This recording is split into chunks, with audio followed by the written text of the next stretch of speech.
U zhvillua mesditën e së mërkurës mbledhja e rallës e Këshillit Bashkiak të Durrësit për muajin prill, ku u miratuan disa vendime të rëndësishme për qytetarët, të cilat ishin pjesë e rendit të ditës.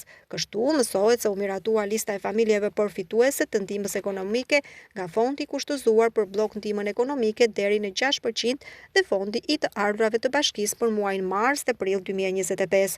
Pas diskutimeve u miratua plani i masave për parandalimin dhe menaxhimin e zjarreve në pyll dhe kullota të bashkisë Durrës për vitin 2025. U miratua projekt vendimi mbi normat e furnizimit me uniformë të punonjësve të policisë bashkiake.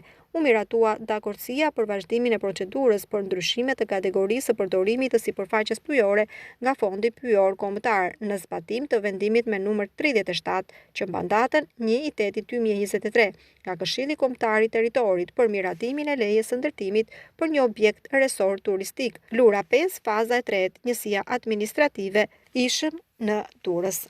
Pikërisht kjo pikë e rendit të ditës ka shkaktuar debate në Këshill. Këshilltarët e djathtë u shprehën kundër këtij projekt vendimi. Këshilltari Ardian Muka tha se ai është pro zhvillimit, por në Durrës po shtohet betonizimi dhe po mungon gjelbërimi, ndaj ishte kundër. Jam për zhvillimin, jemi për zhvillimin, por do të jemi parasysh që edhe në ato zona, ato turistët do shkojnë, po ato banorët do jetojnë aty, do kenë nevojë që të shohin dhe pak gjelbërim.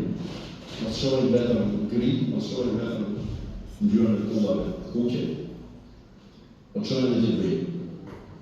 Pra fakti që ne vazhdojmë heqim nga fondi kombëtar pyjor, por me vendimet që fondi qeveria shqiptare ka marrë, duke heqë edhe parqet kombëtare nga zonat e mbrojtura, duke dhënë të drejtën atyre që të ndërtojnë për resorte turistike, zhvillime strategjike e tjera. Në princip, nuk jam dakord për këto zhvillime, tash nuk jetojmë vetëm ne, ku do jetojmë dhe breza të tjerë, të cilët do të kemë të drejtë shohin edhe ata në një pulbar, në një vedet që mund të vijë atje, apo shtenë tjerë shtetarë, apo qoftë dhe kafshë të rritë në të zonë të mbrojtura.